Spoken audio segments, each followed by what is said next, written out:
Halo semuanya, perkenalkan nama aku Riven Malipa dan saat ini aku adalah seorang mahasiswa semester 2 IPB University dengan jurusan Komunikasi Digital dan Media. Selain sebagai mahasiswa, aku juga aktif sebagai content creator yang aktif membagikan tips dan trik belajar untuk teman-teman semua. Sebagai seorang content creator, jujur aku kadang kesulitan untuk membagi waktu antara kuliah dan membuat konten. Maka dari itu, akhirnya aku mencari aplikasi yang mungkin bisa membantu aku dalam mengatur jadwal aku.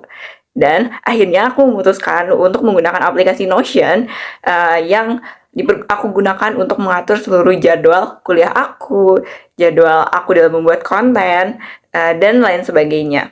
Lalu apa sih aplikasi Notion itu? Aplikasi Notion adalah aplikasi yang digunakan untuk menunjang produktivitas kita. Dalam aplikasi ini kita bisa membuat to-do list, kita bisa menyimpan database, kita bisa membuat naskah, kita juga bisa menyimpan seluruh jadwal kita di dalam aplikasi Notion ini. Maka dari itu, kalau misalkan kalian penasaran gimana sih caranya menggunakan aplikasi Notion ini, yuk ikutin terus video aku kali ini. Jadi untuk yang pertama, aku mau ngasih tahu kalian kalau kalian bisa nambahin page baru untuk bikin jadwal kalian. Misalkan aku add page baru ya. Nah, kalian bisa masukin namanya, misalkan kalau aku mau masukin namanya jadwal konten. Lalu di sini kalian juga bisa add icon. Add icon ini kayak buat lucu-lucuan aja sih, buat jadi penanda. Mungkin kalian bisa tambahin misalkan apa ya? Ini aja deh, sama kayak yang aku pernah bikin. Bintang-bintang gitu. Terus kalian juga bisa add cover. Nah, biasanya di sini otomatis sih. Cuman kalian kalau misalkan mau ganti, kalian bisa change covernya. Terus itu kalian pilih yang ada di ini kalian. Lalu untuk add-nya kalian tinggal klik di sini. Ini ada empty page, itu dia nggak ada apa-apa. Nah, biar dia kosong kayak gini. Yang pertama mungkin aku kasih tahu fitur-fiturnya dulu ya. Kalian tinggal klik tambah ini. Lalu di sini udah disediain ada teks, ada page baru. Jadi kalian bikin halaman baru. Terus ada to-do list, ada heading. Nah, ada ini pokoknya ini tuh buat bikin judul. Dan buat bikin judul ini tuh ukurannya berbeda gitu. Ada 1, 2 sampai 3. Dan ukuran yang paling besar itu adalah ukuran yang nomor 1 ini. Lalu kita lanjut lagi. Di bawahnya itu ada table, ada buat ngelis juga. Lalu ada kalian mau masukin code, masukin link. Terus ini juga aku biasanya pakai ini buat judul kayak gini nih. Kayak misalkan aku tambahin apa ya? Terus buat tambahin di bawahnya tinggal klik tambah lagi aja. Kalian masukin deh, klik to-do list-nya, terus bikin.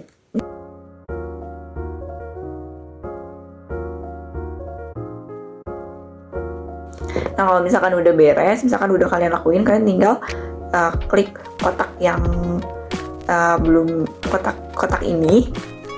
Nah, otomatis dia bakalan ke checklist atau ini tandanya adalah selesai. Kalau misalkan kalian mau bikin yang lucu-lucu, kalian juga bisa kayak misalkan tambahin quotes di sininya.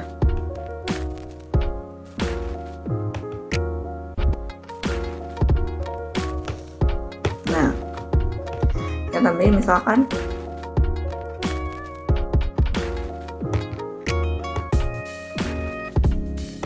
kalau misalkan udah bikin to-do list, misalkan kalian mau bikin halaman buat naskah kalian, ini bisa banget kalian tinggal tambahin halaman baru, kalian klik page, lalu bikin judulnya misalkan naskah konten 1. Terus kalian tambahin lagi halaman baru. Setelah itu kalian bikin judul naskah konten 1 ya, misalkan scene 1. Kalian tinggal klik deh, misalkan scene 1-nya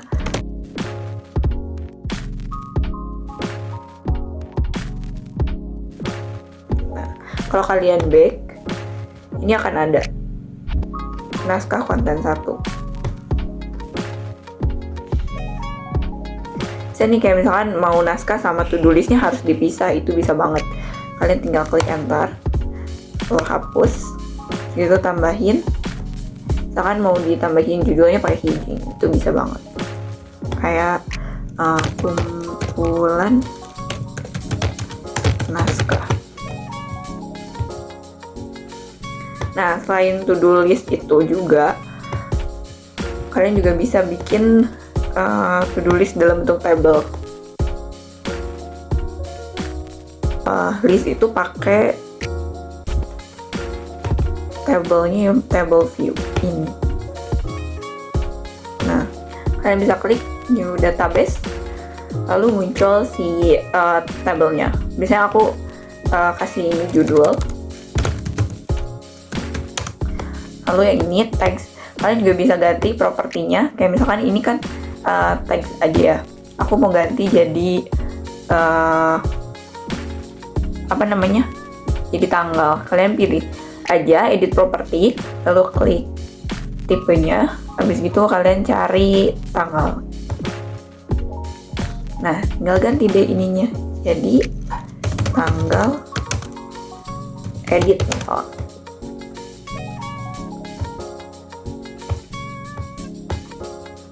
Nah, ini udah bisa. Terus kalau misalkan kalian mau tambahin kolom, ini ada lagi, kalian tinggal klik tambah aja, lalu kalian pilih deh kalian mau nambahin apa, kayak misalkan status. Nah, udah kan, kayak misalkan judulnya ini. Nah, lalu kalian klik ini buat nentuin tanggal editnya itu mau tanggal berapa. Kalian lihat dulu jadwal kalian, misalkan aku mau ngeditnya tanggal 2 deh, tanggal 2. Kalian klik aja, lalu klik di tempat kosong. Nah, udah ada. Lalu kalau misalkan belum mulai sama sekali, statusnya tetap not started.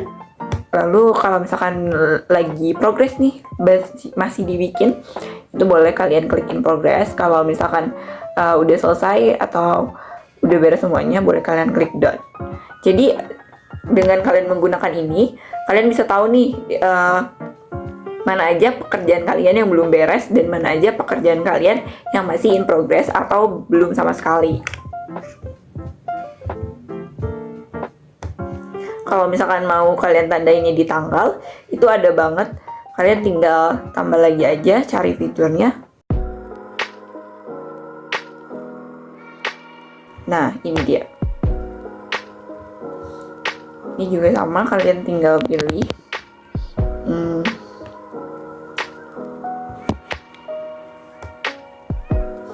Nah, muncul kan kalendernya.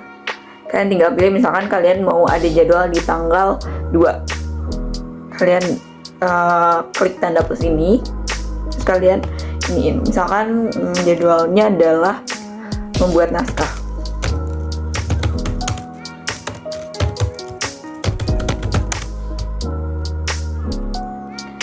Lalu tagnya misalkan kalian mau buat naskah buat YouTube.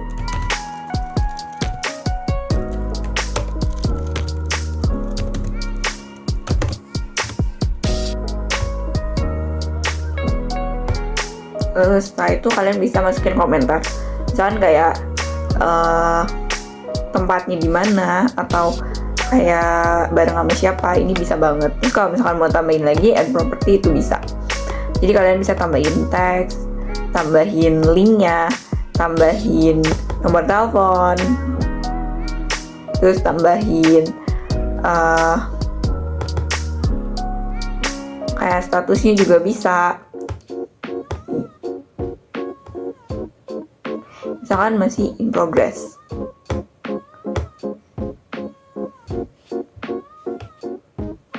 Nah, kalian bisa pilih misalkan masih in progress. Nah, kayak gini.